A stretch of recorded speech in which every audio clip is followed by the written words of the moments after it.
ఆదివారం సత్సంగ కార్యక్రమంలో భాగంగా ఇవాళ మనతో సునీతా శేఖర్ గారు ఉన్నారు. వారిని నామజపము అనే టాపిక్ మీద మాట్లాడమని రిక్వెస్ట్ చేయడం జరిగింది. వారి ఈ నెక్స్ట్ 3 month ప్రోగ్రామ్స్ డిస్కస్ చేస్తూ జనవరి, ఫిబ్రవరి, మార్చ్ 3 నెలల్లో కూడా నెలకి ఒక టాక్ ఇవ్వమని నేను రిక్వెస్ట్ చేశాను. వాళ్ళు మార్చ్ సెకండ్ హాఫ్లో బహుశా అమెరికా వెళ్తారేమో అని చెప్పారు నాతో. సో నేనేమన్నానంటే మన కార్యక్రమాలు మీ స్కెడ్యూల్ బట్టి అడ్జస్ట్ చేద్దామండి. have one talk every month అని చెప్పేసి రిక్వెస్ట్ చేయడం జరిగింది. మన రెనోవేషన్ తర్వాత ఇది మొదటిసారి సునీత గారు ఇక్కడ మాట్లాడుతున్నారు మనతో. సో థ్యాంక్స్ అండి.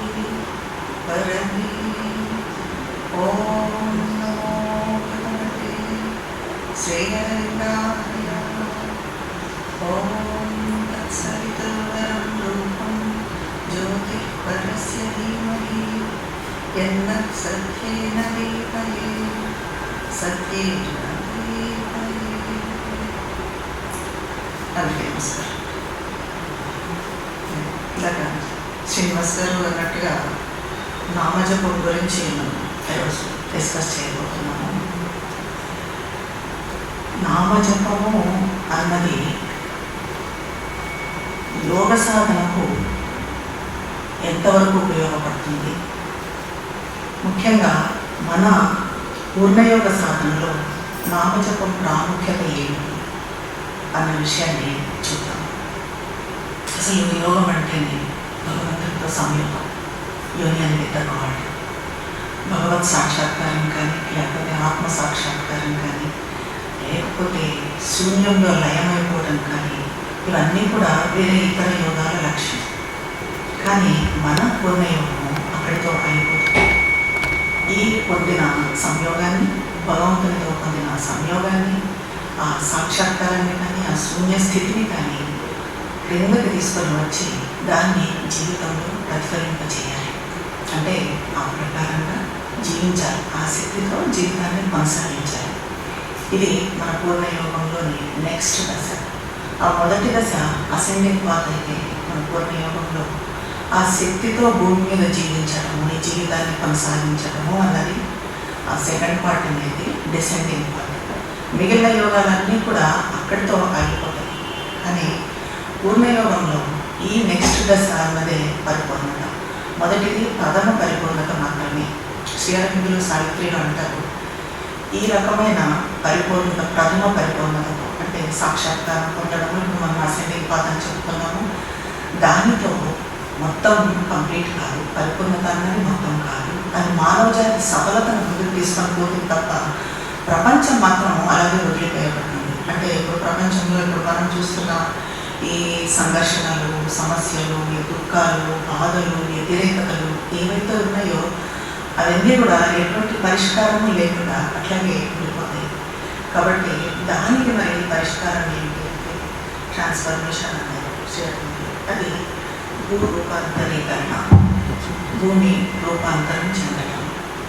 ఈ భూ రూపాంతరీకరణ మరి అది ఎక్కడి నుంచి జరగాలి అంటే ప్రపంచంలో ఉన్న ఈ సమస్యలు, సంఘర్షణలు ఇవన్నీ పోవాలంటే అచేతన మూలాల నుంచి ప్రక్షాళన జరగాలి.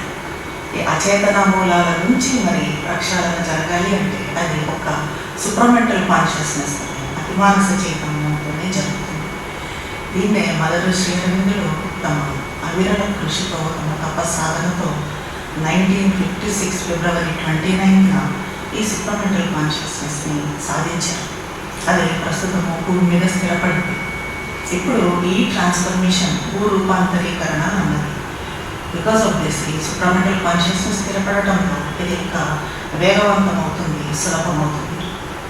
అయితే ఇప్పుడు ప్రపంచ పరివర్తన అని చెప్పుకున్నాం. మదర్ శ్రీ అరవిందుల మహాలక్ష్యం. ఇది ఒక రకంగా వాళ్ళు చేస్తున్న అతిమానస మహాయజ్ఞము, రూపాంతరీకరణ మహాయజ్ఞం. ఈ మహాయజ్ఞంలో మనం పాలు పంచుకోవాలి అంటే మనం కూడా ప్రపంచంలో భాగం కాబట్టి మనలో పరివర్తన జరగాలి. మనకు ప్రస్తుతం ఉన్న ఈ సాధారణ చైతన్యం, మనమున్న ఈ సాధారణ చైతన్యం ఉన్నత ఆధ్యాత్మిక చైతన్యంలోకి పరివర్తన చెందాలి.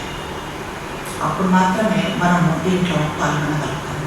అయితే ఈ పరివర్తన చెందడానికి, మన నేచర్ పరివర్తన చెందడానికి, మన యోగానికి మదర్ శ్రీ అరవిందులు మనకు కొన్ని సాధనలు ఇచ్చారు. అవి ఆస్పిరేషన్, సరెండర్, కాన్సన్ట్రేషన్, మెడిటేషన్ ఇలాంటివి ఇచ్చారు. అంటే ఆకాంక్ష, ఈ తర్వాత సమర్పణ ఇలాంటివి. అయితే ఈ ఆకాంక్ష అన్నది ఎలా ఉండాలి అన్నారంటే శ్రీ అరవిందులు ద మదర్ బుక్లో ఫిక్స్డ్ అన్ఫీలింగ్ ఆస్పిరేషన్ అన్నారు. అంటే మన ఆకాంక్ష స్థిరంగా విఫలం కాకుండా, ఎట్టి పరిస్థితుల్లో ఎటువంటి నెగిటివిటీస్ ఉన్నా కూడా, ఎటువంటి డిస్టర్బెన్సెస్ ఉన్నా కూడా డిస్టర్బెన్సెస్కు తట్టుకొని ఏది ఉన్నా కూడా, ఏ పరిస్థితుల్లో అయినా కూడా మన ఆకాంక్ష ఒక జ్వాలలాగా ఎప్పటికీ పెరుగుతూ ఉండాలి. మన సరెండరింగ్ ఎలా ఉండాలి అన్నది మనం చెప్తారు. రిమెంబర్ ఆఫర్ అంటే గుర్తుంచుకో, సమర్పించుకో. ప్రతి నిమిషము, నిమిషము అన్ని చలనాలు మన బీయింగ్లోని అన్ని పార్ట్స్లో, మన బీయింగ్లో ఏవైతే ఉన్నాయో పార్ట్స్, మైండ్, బాడీ, లైఫ్ అంటే ఈ పార్ట్స్లోని అన్ని చలనాలను పూర్తిగా అమ్మకు గుర్తుంచుకుంటూ సమర్పించుకుంటూ ఉంటాం. అయితే ఈ రకంగా మరి ఆస్పిరేషన్, సరెండర్ అన్నది మనకు ఎప్పటికీ సాధ్యమవుతుందా? గుర్తుంచుకొని మనము ఆకాంక్షిస్తూ ఉండడము, గుర్తుంచుకొని సమర్పిస్తూ ఉండడము అన్నది అన్ని విషయాల్లో ఉన్నప్పుడు, బాహ్య విషయాల్లో ఉన్నప్పుడు సాధ్యం కాదు. అలాంటప్పుడు మనకు నామజపాన్ని శ్రీ అరవిందులు సూచించారు. అది కూడా మదర్ నామజపం. మా మా మా అన్నదాన్ని ఎప్పటికీ జపించుకుంటూ ఉండమన్నారు. అయితే ఈ మంత్ర జపాన్ని అసలు యోగ సంప్రదాయంలో ఎలా తీసుకుంటారో అన్నదాన్ని కూడా మనం చూడాలి. యోగ సంప్రదాయంలో అతీంద్రియ సాధనాలు, ఈ అకల్ట్ ప్రాక్టీసెస్లో సాధారణంగా మంత్రాన్ని జపిస్తారు. ఇలా ఒక మంత్రాన్ని పదే పదే జపించడం వలన ఏమవుతుందంటే దాని చుట్టూ ఒక ప్రాణశక్తి నిర్మితమవుతుంది. దానితో కొన్ని సిద్ధులు, శక్తులు జపం చేసే వ్యక్తికి వరకూడడం జరుగుతుంది. ఇది ఆ వ్యక్తి పొందే ఫలితాన్ని బట్టి, ఆ వ్యక్తి చేసే సాధనను బట్టి ఉంటుంది. అది చేసే సాధనను బట్టి అతని ఫలితం అన్నది ఉంటుంది. ఎందుకంటే ఇలాంటి సాధనతో కొన్ని మానసిక శారీరక రుగ్మతలు కూడా, మానసిక శారీరక జబ్బులు కూడా నయమవుతాయి. ఇంకా అలా చాలా మటుకు శారీరక రుగ్మతలు నయమవుతాయి. ఇలా మంత్రాన్ని కంటిన్యూస్గా జపించడం వల్ల ఇంకోటి కూడా ఏంటంటే అది మన కాన్షియస్నెస్ని ఒక రైట్ స్టేట్లో ఉంచుతుంది, యుక్తమైన స్థితిలో ఉంచుతూ మన కాన్షియస్నెస్లో స్పందనలను, సరైన స్పందనలను తీసుకొని వస్తుంది. ఇప్పుడు సరైన స్పందనలు అంటే మనము బాహ్య విషయాలలో ఉన్నప్పుడు చూడండి, ఇప్పుడు బాగా ఉంటాయి, మన చైతన్యం బాగుంటుంది. ఎందుకంటే మనం ఇప్పుడు మెడిటేటివ్ మూడ్లో ఉన్నాము, అక్కడ మదర్ శ్రీ అరవిందుల సన్నిధిలో ఉన్నాము కాబట్టి. అలా కాకుండా మనము బాహ్య విషయాల్లో వేరే వాళ్ళతో మాట్లాడుతున్నప్పుడు, ఏదైనా పార్టీస్లో ఉన్నప్పుడు, అప్పుడు మన స్పందనలు వేరేగా ఉంటాయి. అప్పుడు ఇమీడియట్గా మనం నామజపం చేసామంటే మన స్పందనలను ఈ నామజపం అన్నది సరిగా ఉంచుతుంది. ఇంకా దాన్ని పరివర్తన చెందిస్తుంది. కంటిన్యూస్గా జపం చేయడం వలన మనలోని ఈ పాత ప్రచోదనలు కూడా, లైక్ మనలో ఉన్న కోపము, కోరికలు, ఏవైతే నైరాస్యము ఇలాంటివన్నీ ఉన్నాయో ఇవి కూడా నెమ్మదిగా తగ్గడం, పూర్తిగా అవి సమస్యపోవు కానీ నెమ్మదిగా తగ్గడం జరుగుతుంది. యోగ సంప్రదాయంలో గురువు తన శక్తిని ఆ పదంలో చొప్పించి మంత్రాన్ని ఇస్తాడు. ఇది మామూలుగా ఒక మంత్రం ఇచ్చేటప్పుడు ఎవరైనా చూసామంటే మనం ఓం నమో భగవతే వాసుదేవాయ అని ఇలా గురువులు వేరే గురువులంతా ఇస్తూ ఉంటారు. కానీ దాంట్లో ఏంటి, వాళ్ళ శక్తిని దాంట్లో ఇన్ఫ్యూజ్ చేసి ఇస్తారు. అలా గురువు ఆ శక్తిని దాంట్లో ఇన్ఫ్యూజ్ చేసి ఇవ్వకపోతే ఆ పదానికి ఆ శక్తి ఉండదు, ఆ మంత్రం ఇంకా పనిచేయదు. ఇది ముఖ్యం. అయితే అప్పుడే అది శక్తివంతంగా పనిచేస్తుంది. ఇంకా ఇలా మంత్రాన్ని నిరంతరం జపించడం వల్ల ఇంకొకటి కూడా ఉంది, మన మనసులోని ఆలోచనలు తగ్గడం జరుగుతుంది. అంటే మన మనసు ఎప్పుడు గందరగోళంగా రకరకాల ఆలోచనలతో, శ్రీరవిందులు అంటారు కదా, mind is a small dynamic machine producing ceaselessly అని. మన మైండ్ అనేది స్మాల్ డైనమిక్ మిషన్, ఎప్పటికీ ఆలోచనలు అనేవి కంటిన్యూస్గా జరుగుతూనే ఉంటాయి. సో ఇలాంటి ఆలోచనలను కొంచెం ఒక క్రమశిక్షణలోకి తీసుకొని వచ్చేదానికి ఈ నామజపం అనేది ఉపయోగపడుతుంది. మదర్ మనకు శాంతి మంత్రాన్ని జపించమని చెప్తారు. ఎప్పుడు మన మనసు అశాంతిగా ఉన్నప్పుడు, గందరగోళంతో ఉన్నప్పుడు, అలజడిగా ఉన్నప్పుడు శాంతి మంత్రం జపించమని మదర్ చెప్తారు.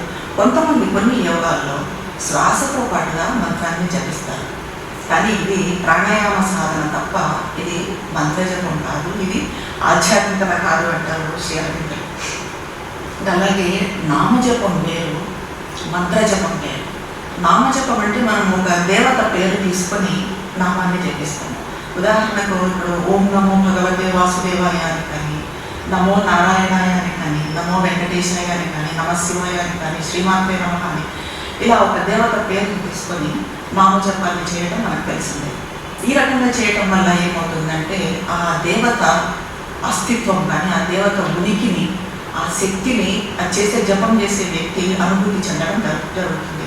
దీన్ని శ్రీరవిందులు అంటారు టీచర్ పోయిటరీలో, the mantra is born through the heart and shaped and massed by the thinking mind into the chariot of that godhead of the eternal of whom the truth seen is a face or హామ్. ఈ మంత్రం అన్నది మన హృదయంలో జనించి మన ఆలోచించే మనసుతో మనం ఏ పేరుతో అయితే జపిస్తున్నామో, ఉదాహరణకు రాముడి పేరు చెప్తూ జపిస్తూ ఉన్నాము, ఆ జపించే ఆ దేవత రథంగా ఉపయోగపడుతూ ఆ దేవత వదనాన్ని కానీ, ఆ ఫేస్ను, ఆ ఫామ్ని, ఆ రూపాన్ని మనకు సత్యంగా చూపిస్తుంది. అంటే ఫర్ ఎగ్జాంపుల్ మనం శివుడి నామం జపిస్తూ ఉన్నాం అనుకోండి, ఆయనే సత్యం అయిపోతాడు మనకు. ఆయనే ఇంకా ఆయన వదనం కానీ, ఆయన రూపం కానీ అదే సత్యం అవుతుంది. ఈ రకమైన ఇది నామజపంతో జరుగుతుంది మనకు. ఇక నామజపం చేయడం ద్వారా కూడా వైటల్ కంట్రోల్ కావడం జరుగుతుంది. అంటే మనకు వైటల్లో ఉన్న నెగిటివిటీస్ అన్నీ మనకు తెలిసిందే. వైటల్లో పాజిటివ్స్ ఉన్నాయి, నెగిటివిటీస్ ఉన్నాయి. ఈ నెగిటివ్స్ ఏమంటే వైటల్లో ఉన్నవి మనలో ఉన్న కోరికలు, కోపము, లైక్ స్వార్థము, ద్వేషము, అతిశయము, నైరాస్యము, డిప్రెషన్, ఇవన్నీ కూడా వైటల్లో ఉన్నాయి నెగిటివ్. ఈ మనం జపం చేస్తున్నప్పుడు ఏమవుతుందంటే ఈ నెగిటివిటీస్ అన్నీ తగ్గిపోవడానికి ముందు పెరగడం జరుగుతుంది. అప్పుడు మనకు జపం చేస్తున్నప్పుడు బాగా కోపం ఎక్కువడం, లేకపోతే బాగా నైరాస్యం, డిప్రెషన్లోకి వెళ్ళడం, ఇలాంటివి జరుగుతాయి. అప్పుడు కంగారు పడతాం, మనం జపం చేస్తున్నాం కదా, మరి ఏంటి ఇలా జరుగుతుంది అని. కానీ మనం దాన్ని అర్థం చేసుకొని ఇది వైటల్లో ఉందాం, మనం నెమ్మదిగా మనం కంటిన్యూ చేసే కొద్దీ, దీన్ని అర్థం చేసుకునే కొద్దీ ఇది తగ్గుతూ వస్తుంది అనుకుంటూ మనం దాన్ని కంటిన్యూ చేసినప్పుడు అది నెమ్మదిగా తగ్గిపోవడం మొదలవుతుంది. మన వైటల్ కూడా నిశ్శబ్దం అవుతుంది. ఇంకా అలాగా వేదమంత్రాల గురించి చెప్పాలంటే, వేదమంత్రాలు ఋషులు సాక్షాత్కరించుకున్న సత్యలోతుల నుంచి జన్మించినవి. అవి సొంతంగా జన్మించినవి, ఏదో ఎవరో చెప్పినవి కాదు. వాళ్ళు ఆంతరిక శ్రవణంతో, ఆ స్ఫూర్తితో, పైన ఉన్నత తలాల్లోంచి, గవర్నమెంటల్ ప్లేస్ నుంచి, హైయర్ మైండ్ నుంచి, ఇంట్యూటివ్ మైండ్ నుంచి వచ్చిన స్ఫూర్తితో వచ్చినవి వాళ్ళు. ఇవి ఒక ఆంతరిక భాషను నిర్మిస్తూ పృథ్వీ పరిణామంలో ఆత్మ రహస్య ప్రయోజనాన్ని సఫలం చేస్తాయి. పృథ్వీ పరిణామంలో మరి ఆత్మ రహస్య ప్రయోజనం ఏంటి?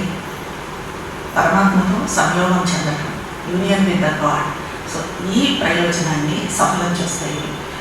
ఈ ఆంతరిక భాష ఉన్నత ప్రకాశమాన తలాల్లోకి, సత్యం, హృతం, బృహత్లోకి తలుపులు తెరుస్తుంది. వేద ఋషులు దృష్టితో, అంతఃస్ఫూర్తితో సత్యాన్ని దర్శించారు. వాళ్ళు ట్రూత్ హియరింగ్ సీకర్స్, సత్య శ్రవణాన్వేషకులు, కావ్య సత్యశ్రుత అన్నారు. ఈ వేదం అన్నది ఆంతరిక శ్రవణంతో పొందిన శృతి.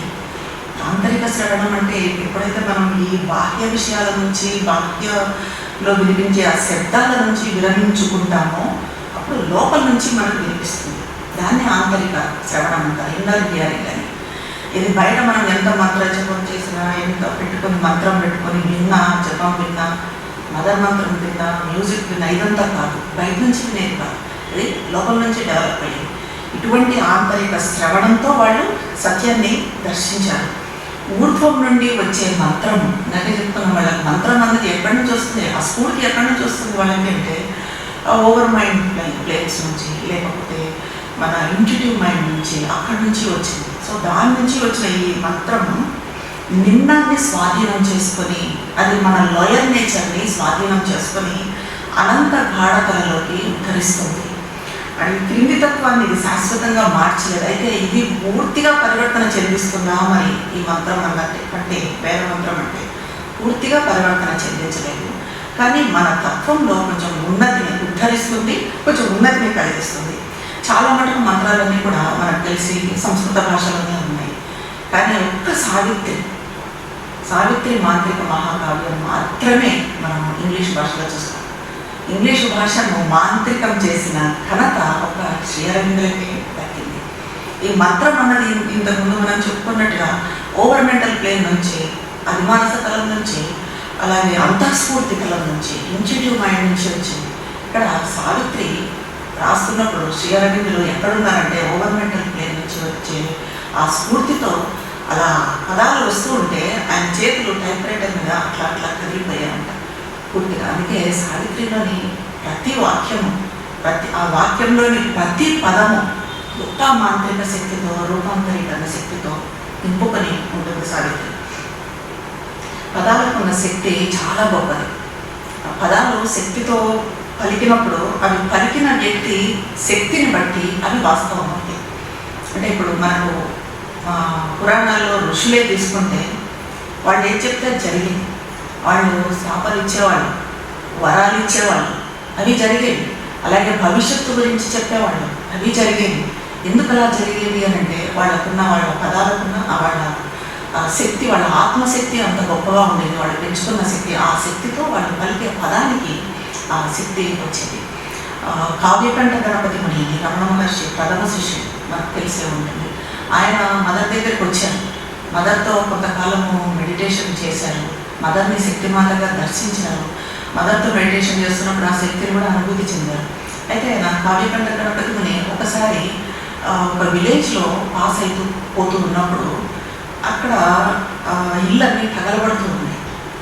వీళ్ళు విలేజెస్ అంతా వాళ్ళు దాన్ని మంటలను ఆపడానికి ట్రై చేస్తున్నారు, నీళ్లు పోసి అంతా చేసి, కానీ అవి ఆగలేదు. అప్పుడు ఆయన అక్కడ నిలబడి వేదంలోని అగ్ని మంత్రం జపించారు. దాంతో ఒక్కసారిగా మంటలన్నీ కూడా ఎంత చేసినా కంట్రోల్ కానీ ఆయన జపించిన అగ్ని మంత్రంతో ఆగిపోయాయి. అంటే పదానికి ఉన్న శక్తి అంత గొప్పది. బైబిల్లో ఉంది, God said let there be light and there was light. God said let there be light, అక్కడ లైట్ ఉండాలి అని భగవంతుడు అన్నాడు, అంతే, అక్కడ కాంతి ఉంది భగవంతుడు అన్నాడు. అంటే పదానికి ఉన్న శక్తి. ఇది మనకు మదర్ శ్రీ అరవిందుల లైఫ్ హిస్టరీస్లో చాలా చోట్ల కనిపిస్తుంది. మదర్ మొదటిసారి శ్రీ అరవిందులను కలిసినప్పుడు జరిగిన సంఘటన. మదర్ శ్రీ అరవిందులను మొదటిసారి కలిసినప్పటికే ఆమె ఎన్నిసార్లు స్వప్నంలో శ్రీ అరవిందులను దర్శించారు. మనకు తెలిసిందే, కృష్ణ అని పిలుచుకున్నారు. స్వప్నంలో కనిపించి పలుమార్లు మదర్ని మార్గనిర్దేశం చేసేవారు శ్రీ అరవిందులు. అయితే మొదటిసారి శ్రీ అరవిందులను కలిసినప్పుడు తనకు అన్నిసార్లు అన్ని స్వప్నంలో కలిసి తనను మార్గనిర్దేశం చేసింది శ్రీ అరవిందులే అని మదర్ గుర్తించి శ్రీ అరవిందుల పాదాల దగ్గర కూర్చొని తనను పూర్తిగా సమర్పించుకున్నారు. అప్పుడు అక్కడ కూర్చొని సమర్పించుకున్నప్పుడు మదరు గాఢమైన ఏకాగ్రతలోకి, నిశ్శబ్దంలోకి వెళ్ళిపోయారు.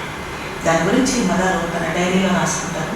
మొదటిసారి నేను ఆయన కలిసినప్పుడు గాఢ నిశ్శబ్దంలోకి, ఏకాగ్రతలోకి వెళ్ళాను. ఆ ఏకాగ్రతలో నేను అతిమానసంలో కొన్ని జీవులను చూశాను. అవి అభివ్యక్తం కావాల్సి ఉంది, కానీ అభివ్యక్తం కావటం లేదు. ఎందుకు అభివ్యక్తం కావటం లేదు? దాని గురించి వారిని నేను అడిగాను, ఎందుకు అవి అభివ్యక్తం కావటం లేదు అని. అప్పుడు శ్రీ అరవిందులు అన్నారు, అవి అభివ్యక్తం అవుతాయా అని అడిగాను. అడిగితే శ్రీ అరవిందులు అవును అన్నారు. ఆయన అవును అన్న వెంటనే అతిమానసం భూమిని తాకింది. అంటే పదానికి ఉన్న శక్తి, భగవంతుడు పలికితే అది జరగదండి. అలా అతిమానసం అన్నది భూమిని తాకడము నేను సాక్షాత్కరించుకున్నాను. ఇది అనుభవ సాక్షాత్కారానికి ఆరంభం అంటారు మొదలు. సో పదాలకు ఉన్న శక్తి అంత గొప్పది. అది ఉచ్చరించే వ్యక్తి చేతనను బట్టి, అతని శక్తిని బట్టి అది మంత్రం అవుతుంది. అయితే మంత్రం మనలో ఎలా పనిచేస్తుంది అనే దాని గురించి శ్రీరవిందులు సావిత్రిలు అంటారు, as when the mantra sings in yoga's ear, its message enters still in the blind vein and keeps in the dim ignorant cells its sound. The hearer understands the form of words and music and the index thought it holds. He strives to read with the laboring mind, but finds bright hints, not the embodied truth. Then, falling silent in himself to know, he meets the deeper listening of his soul. The word repeats itself in rhythmic strains. Thought, vision, feeling, sense, the videos, an ecstasy, and an immortal change. He feels a wideness and becomes a power. All knowledge rushes on him like a sea. Transmitted by the wide spiritual ray, he walks in naked heavens of joy and calm, sees the face, God's face, and hears transcendent speech.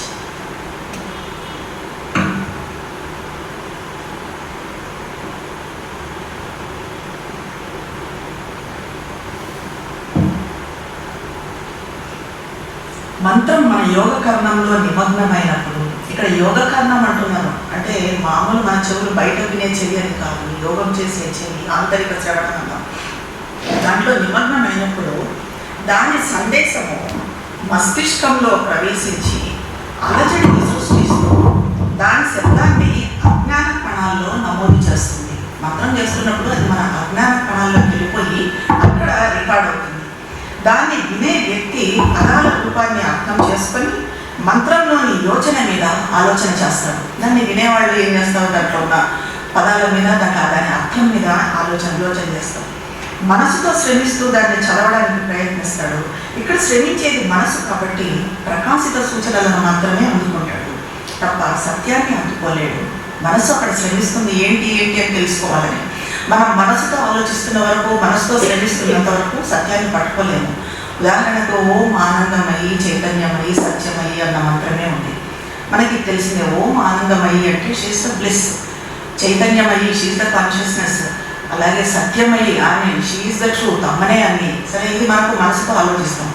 మనసుతో ఆలోచిస్తే అది మనం పట్టుకోగలమా? మనసుతో ఆలోచించినంతసేపు దాన్ని అనుభూతులకు తెచ్చుకోవాలి. ఆలోచించినంత వరకు అది మనకు అనుభూతులకు రాదు.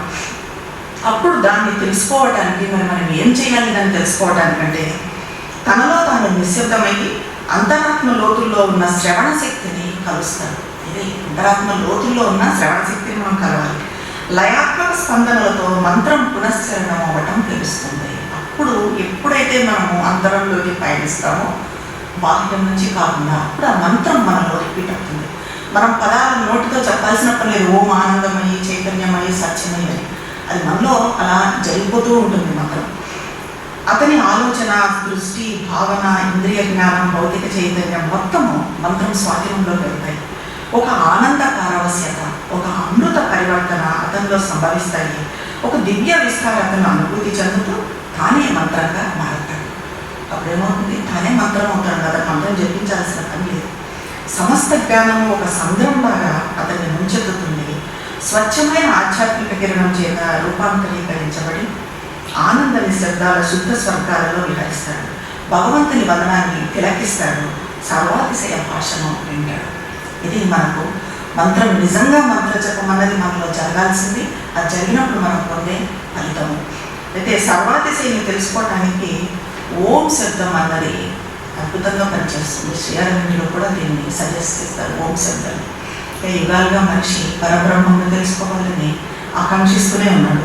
ఆ ఆధ్యాత్మిక ఆకాంక్షకు చెందిన స్పందనలు ఈ ఓం శబ్దంలో ఉన్నాయి. సమస్త సృష్టి ప్రణవనాదమైన ఓం మంత్రమే. ఓంకార మంత్రము బ్రహ్మ చైతన్యాన్ని ప్రకటించే శబ్ద సంకేతం. దీనిలోని 3 అక్షరాలు 3 స్థితులలోని బ్రహ్మను వర్ణిస్తాయి.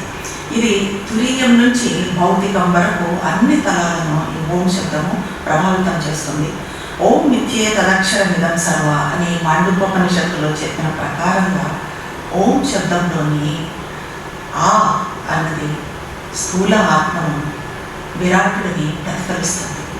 అలాగే ఊ అన్న శబ్దము సూక్ష్మ ఆత్మను, తైజసుడిని ప్రతిఫలిస్తుంది. అన్న శబ్దము సర్వసమర్థ ప్రాజ్ఞుణ్ణి ప్రతిఫలిస్తుంది. మొత్తంగా ఓం అన్న ఓంకార శబ్దము ఇది ప్రాజ్ఞ స్థితి, స్థూల స్థితి, సూక్ష్మ స్థితి ఈ మూడింటికి అతీతమైన తురీయ స్థితిని ప్రతిపాదిస్తుంది. అయితే మరి మన పూర్ణయోగంలో శ్రీరవిందులు జపం గురించి నామజపం కానీ మంత్రజపం కానీ, నామజపమే శ్రీరవిందులు ఎక్కువగా మనల్ని ఎంకరేజ్ చేస్తారు. అది ఏంటి? అది కూడా ఓన్లీ మదర్ మంత్రం, మా మా మా మా, లేదంటే మా శ్రీరవిందులు దేని గురించి అయితే ఏమన్నారు అన్నది చూద్దాం. In this yoga, there is no fixed mantra. No stress is laid on mantras. Although sadhaks can use one if they find it helpful or so long as they find it helpful. మంత్రం మనము మన యోగంలో ఎంతవరకు use చేయొచ్చు అంటే మనకు అది helpful అని అనిపించినంత వరకు, అది ఉపయోగపడినంత వరకు. ఇప్పుడు ఉదాహరణకి మనం ఒక నదిని దాటాలి, పడవలో వెళ్తాము. ఆ నది అయిపోయిన తర్వాత, తీరం చేరిన తర్వాత పడవని అలా పెట్టుకోం కదా, పడవను వదిలేస్తాం కదా. అలాగే మంత్రాన్ని ఉపయోగించాలి అంటారు. మనకి ఎంతవరకు ఆ జపం అన్నది ఉపయోగపడుతుందో ఆ జపం అంతవరకు మాత్రమే మనం ఉపయోగించాలి.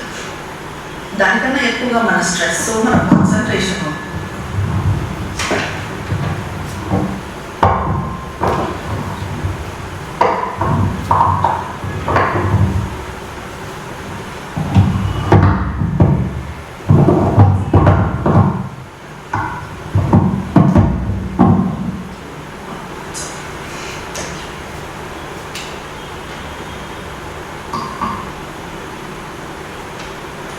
The stress is rather an aspiration in the consciousness. మన స్ట్రెస్ ఎక్కువ ఎక్కడ ఉండాలంటే in the aspiration in the consciousness. మన కాన్షియస్నెస్లో ఆస్పిరేషన్, ఆకాంక్ష మీద, and concentration of the mind, heart, will in all the will. అన్నింటిలో మన మైండ్లో కానీ, మన విల్, మన సంకల్పంలో కానీ, మన హార్ట్లో కానీ, మొత్తం అన్నింటిలో ఒక కాన్సన్ట్రేషన్, ఏకాగ్రత, ఆస్పిరేషన్, దీని మీద మన స్ట్రెస్ ఎక్కువ ఉండాలి. If a mantra is found helpful for that, దానికి ఒకవేళ మంత్రం యూజ్ అయితే then one uses it. శ్రీరవిందులు మనకి ఇచ్చిన మంత్ర జపంలోని ప్రయోజనం ఏంటంటే మదర్కి ఓపెన్ అయి ఉండడం. మనకంతా మన యోగంలో మెయిన్ ఆబ్జెక్ట్ మనకి ఏమంటే మదర్ కాన్షియస్నెస్కి ఓపెన్ అయి ఉండడం. మదర్ కాన్షియస్నెస్కి మనం ఎప్పుడైతే ఓపెన్ అయి ఉంటామో అప్పుడు మదర్ కాన్షియస్నెస్ మనలో దిగి వచ్చి, ఆమె శక్తి మనలో దిగి వచ్చి మనల్ని పరివర్తన చెందిస్తుంది, మనలోని నెగిటివిటీస్ని పరివర్తన చెందిస్తుంది. కాబట్టి మనకి అది ఇంటెన్స్ ఆస్పిరేషన్ అయినా కానివ్వండి, సరెండర్ అయినా కానివ్వండి, మనం చేసే ప్రేయర్ అయినా కానివ్వండి, మనం చేసే జపం అయినా కానివ్వండి, ఏదైనా కానీ, బట్ మన ఆబ్జెక్ట్ ఏంటి అంటే మదర్ కాన్షియస్నెస్కి ఓపెన్ అయి ఉండడం. అలా నిరంతరం మనం గుర్తుంచుకుంటూ ఒకవేళ ఇలా సమర్పించుకుంటూ ఉండటం మనకు సాధ్యం కావటం లేదు అని అంటే అప్పుడు మనము నామజపాన్ని, మదర్ జపాన్ని ఉపయోగించవచ్చు. అయితే అది మెకానికల్గా ఉండకూడదు, ఊరికే మా మా మా అంటూ ఉండకూడదు. అది ఎలా అంటే దాని మదర్ని ఫీల్ అవ్వాలి, పూర్తి విశ్వాసంతో ఉండాలి. ఇలా మనం ఊరికే మెకానికల్గా జపించామనుకోండి, చాలామంది చేస్తుంటారు జపమాల పట్టుకొని, అవి ఎన్నో పూసలు, 160 పూసలు, 108 పూసలు అలా పట్టుకొని ఇలా తిప్పుతూ ఉంటారు. అది చేయంగా ఏమవుతుందంటే నిద్ర వస్తుంది. ఆ నిద్రలో కంటే అదేంటి తామసిక్ డల్నెస్లోకి పడిపోవడం. దాన్ని మెంటల్ సైలెన్స్ అనుకుంటాం, ఏదో సైలెన్స్ నిశ్చితం వచ్చింది అనుకుంటాం, కానీ అది కాదు, అది తామసిక్ డల్నెస్. సో ఆ రకంగా ఉండకూడదు. మనం జపించే మంత్రం అది పూర్తి శక్తివంతంగా ఉండాలి, శక్తితో, మన శక్తితో ఉండాలి, ప్లస్ అది చైతన్యంతో ఉండాలి, విశ్వాసంతో ఉండాలి. ఆ మంత్రం పనిచేస్తుందనే విశ్వాసంతో ఉండాలి. It depends on the way in which the japa is done అంటున్నారు శ్రీరవిందులు. If rightly done, the mantra is a means of opening to the light and knowledge etc. from above, and it ceases as soon as it is done. ఈ మంత్రం అన్నది ఎప్పుడైతే కరెక్ట్గా ఇలా ఇప్పుడు మనం అనుకున్నట్టుగా విశ్వాసంతో, పూర్తి చైతన్యంతో జపించామో అది నాలెడ్జ్కి, కాంతికి, జ్ఞానాలకు తెరుచుకుంటుంది. అండ్ తర్వాత అది పోయే కొద్దీ మనలో అవి స్థిరపడే కొద్దీ అది దానంతటదే మంత్రం దానంతటదే పడిపోతుంది. ఇంకా అప్పుడు మనం చేయాలన్నా కూడా ఈ మంత్రం చేయలేము, ఎందుకంటే మన లోపల జరుగుతూ ఉంది, రెజనేట్ అవుతూ ఉంది ఆ మంత్రం. మనం మంత్రం చేయాల్సిన అవసరం కూడా ఉండదు. ఒక దశలో అది ఏ జపము లేకుండా, మనకు తెలియకుండా, ఏ ప్రార్థన లేకుండా మనము సరెండర్ అయిపోతూ ఉంటాం. అంటే ఇప్పుడు ఎలాగ సరెండరింగ్ అంటే ప్రతి నిమిషం మనం చెప్పుకోవాలి, ఒక పని చేసి అమ్మ నేను నీకు సరెండర్ చేస్తున్నాను, సమర్పించుకుంటున్నాను అని. అలా చెప్పుకోవాల్సిన అవసరం లేకుండా మన లోపలే జరిగిపోతూ ఉంటుంది. మరేం మాట్లాడము, మనసుతో ఆలోచించడం, మనలో ఆ భావన అన్నది మనం సమర్పించుకుంటున్నాము అన్న భావన అన్నది ఆటోమేటిక్గా వస్తుంది. అలాగే యాస్పిరేషన్ కూడా, ఈ ఆకాంక్ష అన్నది నేను ఆకాంక్షిస్తున్నాను ఇలా కావాలి నాకు అని అనుకోవడం కాకుండా మనమే ఆకాంక్షగా మారేంతగా మనం మొత్తంగా ఆకాంక్ష అయ్యేంతటి ఆకాంక్ష. అలాగే గ్రాటిట్యూడ్, మదర్ని చూపించే గ్రాటిట్యూడ్. ప్రతి నిమిషము నాకు ఇది మంచి చేసామమ్మా, నీకు నేను కృతజ్ఞతగా ఉంటున్నాను లేదు, అలా అనుకోవాల్సిన పని లేదు. అది మనసుతో అనుకోవడము లేదు, పెదవులతో పలకడము లేదు, అది లోపల మన లోపల జరిగిపోవాలి. ఆ స్థితికి వచ్చినప్పుడు మనము మంత్రం అన్న అవసరము, ఈ నామజపము అన్న అవసరమే ఉండదు. అప్పుడు మదరే, మనమంటూ లేకుండా మదరే సాధన చేస్తారు. అప్పుడు ఈ నామజపం కానీ మంత్రజపం కానీ దానంతటా అదే పడిపోతుంది. అప్పుడు శాంతి నిశ్శబ్దాలు మనలో స్థిరపడతాయి. కాకపోతే ఈ సాధనలో చాలా ముందుకు పోయినాక జరిగే దశ. అంతవరకు మన మంత్రాన్ని, ఇప్పుడు మనం పడవ ఎగ్జాంపుల్ చెప్పుకున్నట్టుగా అంతవరకు మదర్ మంత్రాన్ని మనము ఉపయోగించవచ్చు. కానీ ఏ పద్ధతిలో అయినా కూడా మన మెయిన్ ఆబ్జెక్ట్ ఏమంటే మదర్కి ఓపెన్ అయి ఉండాలి, మదర్ కాన్షియస్నెస్తో లింక్లో ఉండాలి. మదర్ కాన్షియస్నెస్లో ఉన్నంత వరకు మనకు ఎటువంటి ఆపద ఉండదు, పూర్తి రక్షణ ఉంటుంది. మనది యోగమే ట్రాన్స్ఫర్మేషన్ యోగం అని చెప్పుకున్నాను, రూపాంతరీకరణ యోగం. ఈ రూపాంతర ప్రక్రియ అన్నది వేరే ఏ యోగ సాధనలో లేదు. వాళ్ళంతా ఆత్మసాక్షాత్కారాలు ఇంతమటికి తప్ప ఈ రూపాంతర ప్రక్రియ ఉండదు. ప్రపంచంలో ఇప్పుడు మనం ఇంతకుముందు చెప్పుకున్నట్టుగా సమస్త దుఃఖము, ఈ సంఘర్షణలు, వ్యతిరేకతలు వీటన్నింటి నుంచి ప్రపంచం విముక్తి చెందాలంటే భూ రూపాంతరీకరణ అన్నది జరగాలి. మన భౌతికము భూతత్వమే కాబట్టి కేవలము ప్రాణము మనసుల్లో కాకుండా మిగిలినవన్నీ కూడా ఒక మనసు వరకు వస్తాయి, మిగిలిన యోగాలన్నీ కూడా. కానీ మనది అలా కాదు, భౌతిక తత్వం కూడా మన రూపాంతరం జరగాలి. శ్రీఅరవిందులు సావిత్రిలో అంటారు కదా, to mould humanity into God's own shape and lead this great blind struggling world to life, or a new world discover or create, earth must transform herself and equal heaven, or heaven descend into earth's mortal state. మానవ జాతిని భగవంతుని స్వీయ రూపానికి తీర్చిదిద్దడానికి, సంఘర్షించే ఈ గొప్ప అంద ప్రపంచాన్ని కాంతి వైపు నడిపించడానికి, లేదంటే ఒక నూతన ప్రపంచాన్ని ఆవిష్కరించడానికి భూమి స్వీయ రూపాంతరీకరణతో స్వర్గ సమానం కావాలి, లేదా స్వర్గము భూ మధ్యస్థితిలోకి దిగి రావాలి. ఇప్పుడు ఇలా జరిగినప్పుడే మనం ఇప్పుడు ఎదుర్కొంటున్న సమస్యలన్నీ సమసిపోయి భూమి మీద దివ్య జీవనం నెలకొంటుంది. ఇప్పుడు మనం చెప్పుకున్నట్టుగా మాట్లాడగలిగిన అవిరళ కృషి తీవ్ర తపస్సాధన చేత 1956 ఫిబ్రవరి 29న అతిమానస చైతన్యం అన్నది ఇక్కడికి రావడం జరిగింది. ఇంకా మదర్ చేసిన భౌతిక కణాల రూపాంతరీకరణ అన్నది ఆ తర్వాత 1956 తర్వాత మొదలైంది. అయితే మదర్ ఒకటి గుర్తుపెట్టుకోవాలి, మనం 1914లోని సుప్రీంతో సంయోగాన్ని యూనియన్ని సాధించారు. పరాత్పరం అన్నది మదర్ పరాత్పరమే అయ్యారు అప్పటికే. 1914కి శ్రీఅరవిందులను కలిసే అప్పటికే. మరి మదరే పరాత్పరం అయినప్పుడు మదర్ చేసిన యోగం ఏంటి? తర్వాత కూడా మదర్ యోగం చేశారు. అది భౌతిక కణాల రూపాంతరీకరణ అన్నది మనకి మదర్ అజెండాలో ఉంటుంది, 1956 నుంచి చేశారు. మరి మదర్ యోగం చేయాల్సిన అవసరం ఏముంది? ఆమె భగవంతుడైనప్పుడు అంటే దానికి మదర్ చెప్పిన ప్రేయర్ 1914 సెప్టెంబర్ 9th ఒకసారి చూస్తే మనకు స్పష్టత వస్తుంది. The world is divided between two opposite forces struggling for supremacy and both are equally against thy law. Both are equally against thy law, O Lord, but thou dost not want either mortal stagnation or blind destruction. It is in a constant progressive and luminous transformation that thou expressest thyself, and it is this we must establish upon earth if we want to manifest thy will. ప్రపంచం రెండు విరుద్ధ శక్తుల మధ్యన విభజితమై ఉంది. వేటికవే అధికారం కోసము సంఘర్షిస్తూ ఉన్నాయి, మంచి చెడు రెండు. నాకు సుప్రీమసీ కావాలి, నాకు సుప్రీమసీ కావాలి అన్నది సంఘర్షిస్తూ ఉన్నాయి. ఈ రకంగా ప్రతి చోట రెండు ఉంటున్నాయి, ద్వంద్వాలు అనేటివి ఉంటున్నాయి. ఈ రెండు నీ ధర్మానికి వ్యతిరేకమైనవి ఓ ప్రభు. మధ్యత స్తంభించిపోవటం కానీ, అంటే ఈ మానవీయత అన్నది ఇక్కడికి అయిపోవద్దు. ఇది ఏం కావాలి? డివైన్లో ఎదగాలి, డివినిటీ అన్న దాంట్లో ఎదగాలి మన మానవీయత. సో ఇలా స్తంభించిపోవటం కానీ, అంద వినాశనం కానీ, అంటే ఏది ఇదంతా బాగలేదు, ఇంపర్ఫెక్ట్ ఉంది, ఇదంతా చెడుగా ఉంది కాబట్టి దీన్ని మనం డిస్ట్రక్ట్ చేయాలి భగవంతుడు, అది కాదు. అది కూడా భగవంతుని సంకల్పం కాదు. అలా స్తంభించిపోవడము భగవంతుని సంకల్పం కాదు, ఇలా వినాశనం చేయడం కూడా భగవంతుని సంకల్పం కాదు. ఒక నిరంతర ప్రగతిశీల తేజోమయ రూపాంతరీకరణలోనే నిన్ను నువ్వు ప్రకటించుకుంటున్నావు. నీ సంకల్పాన్ని అభివ్యక్తం చేయాలంటే మేము భూమిపై స్థిరపరచవలసింది ఇదే అన్నారు మదర్ 1914. కాబట్టి మదర్ యోగం అన్నది ఆ తర్వాత ఈ రూపాంతరీకరణ యోగము, ఈ భౌతిక చైతన్య యోగం అన్నది శ్రీ అరవిందులను కలిసిన తర్వాతే మొదలైంది. ఇక భగవంతుని ఆకాంక్ష మరి సఫలం కావాలంటే భూ రూపాంతరీకరణ, భౌతిక చైతన్యంలో పరివర్తన జరగాలి. ఇప్పుడు అతిమానస చైతన్యం భూమి మీద స్థిరపడినప్పుడే ఇది జరుగుతుంది. ఇప్పటికీ స్థిరపడింది కాబట్టి ఇప్పుడు జరుగుతుంది.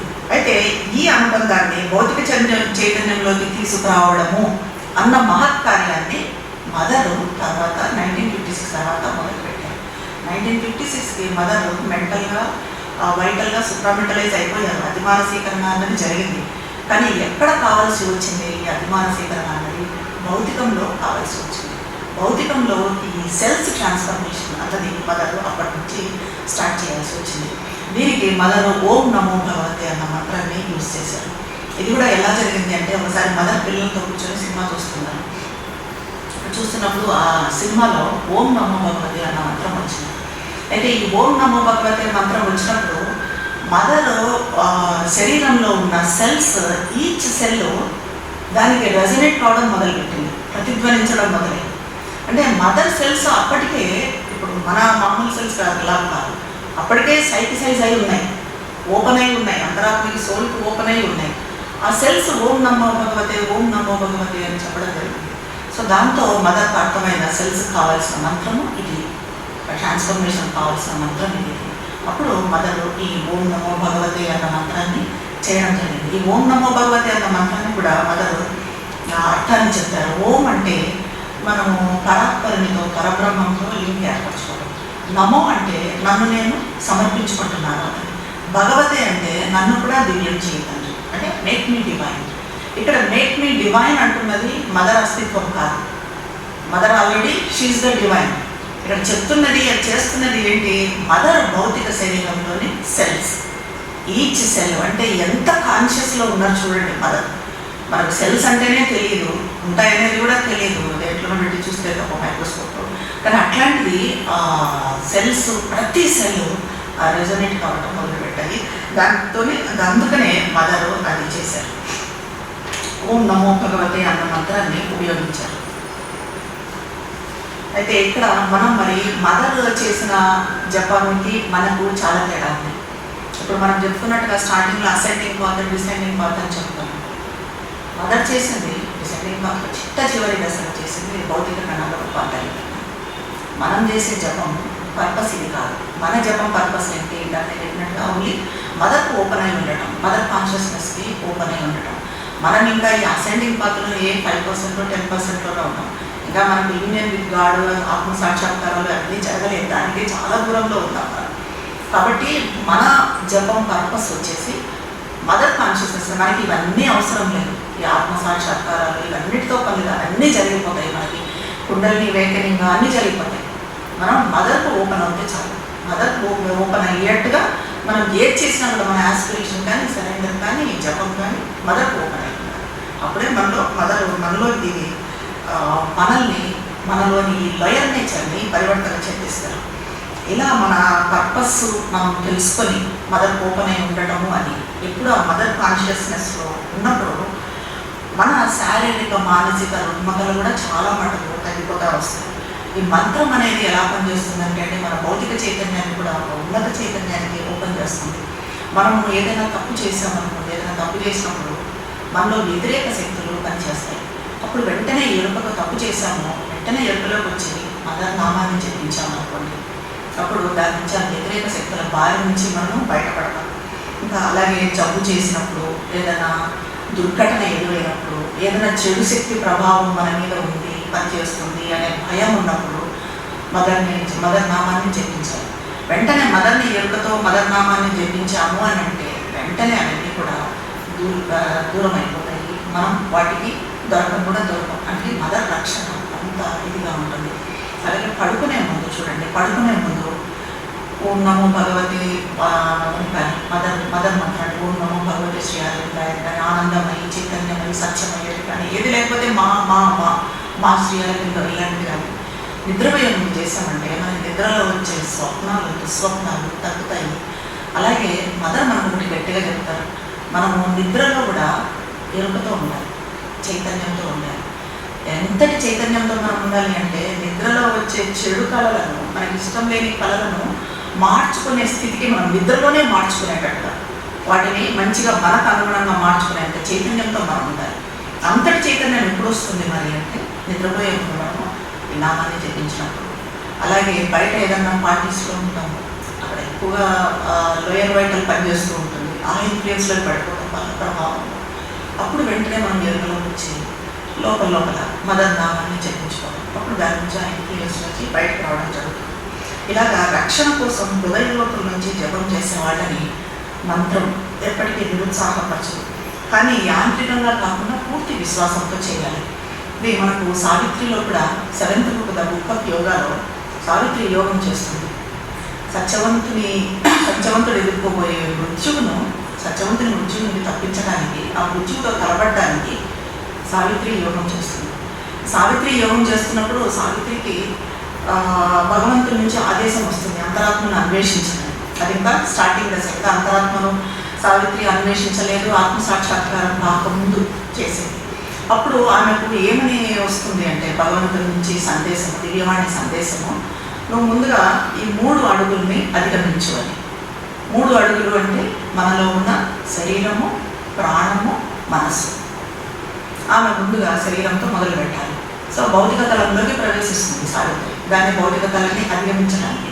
అక్కడ భౌతిక తలంలో ఆమెకు రకరకాల వ్యతిరేకతలన్నీ ఆమెను చుట్టుకుంటాయి. మనకు భౌతికంలో ఉన్న వ్యతిరేకతలు ఏంటి? మన తమస్సు కానీ, మన నిద్ర కానీ, మూఢతనము, ఇలాగ. తర్వాత ఫిజికల్ మైండ్ అంటే సంకల్పం లేకుండా ఆలోచనలు అటు ఇటు పరిగెత్తూ ఉంటాయి. చూడండి, ఒక సంకల్పం ఉండదు. అంటే ఇప్పుడు మనం ఏదైనా పని చేస్తున్నాము, ఆ పని కోసం ఆలోచిస్తున్నాము, అది వేరు. ఒక సంకల్పంతో ఏదైనా కానివ్వండి, మనకు ఇదే అని కాదు, స్పిరిచువల్ అని కాదు, వేరే మామూలుగా కూడా అలా కాకుండా కూడా ఆలోచనలు ఊరికి ఒకదాని ఒకటి కనెక్షన్ లేకుండా వెళ్ళిపోతూ ఉంటాయి.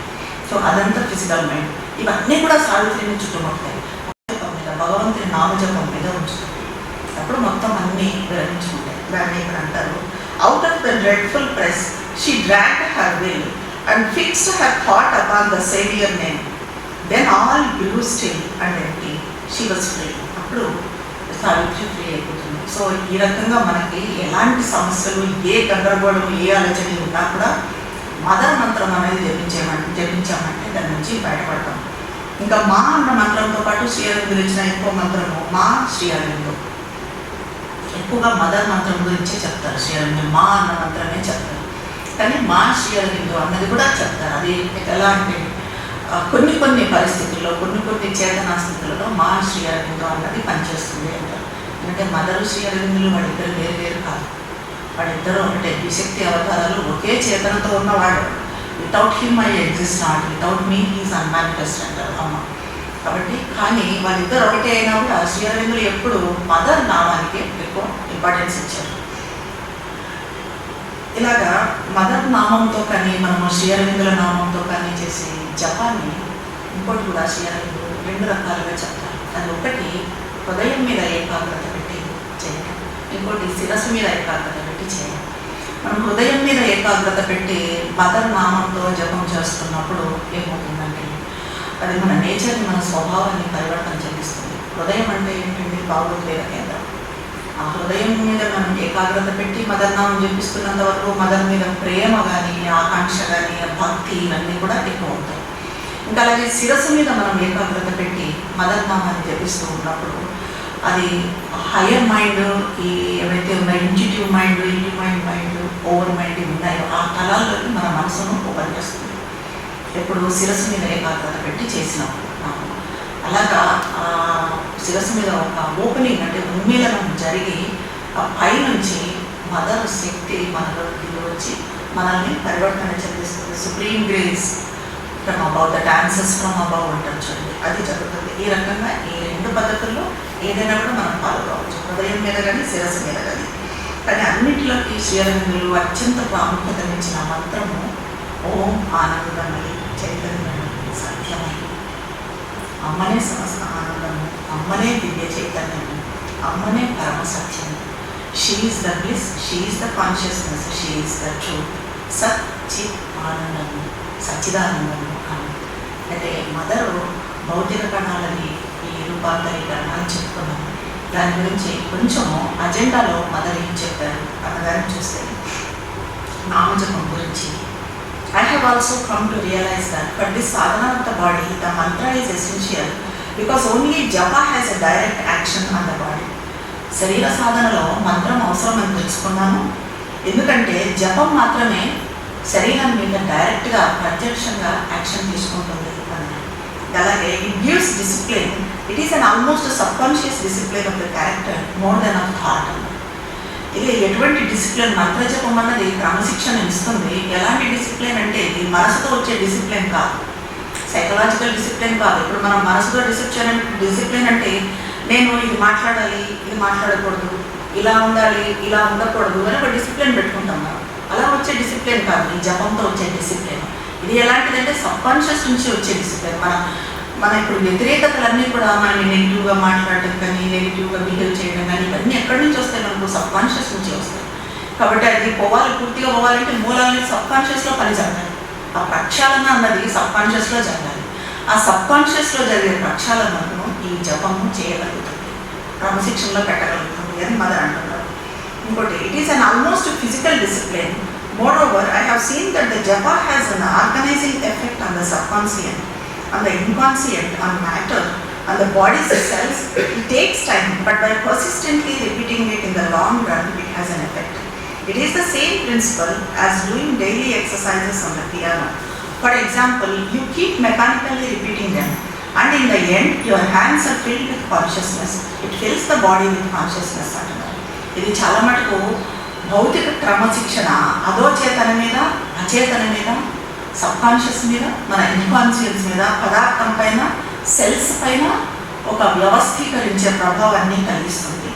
దీనికి సమయం పడుతుంది, టైం తీసుకుంటుంది. కానీ పర్సిస్టెంట్గా మనం కంటిన్యూస్గా చేస్తూ ఉన్న కొద్దీ లాంగ్ రన్లో ఇది ప్రభావం చూపిస్తుంది. ఇది ఎలాగంటే ఒక పియానో కానీ, మనము వీణ కానీ వాయిస్తూ ఉన్నాము, అది చేస్తూ ఉంటే ఫస్ట్ మెకానికల్గా చేస్తూ వెళ్ళిపోతాం, నేర్చుకుంటాం, టకటక వెళ్ళిపోతూ ఉంటుంది.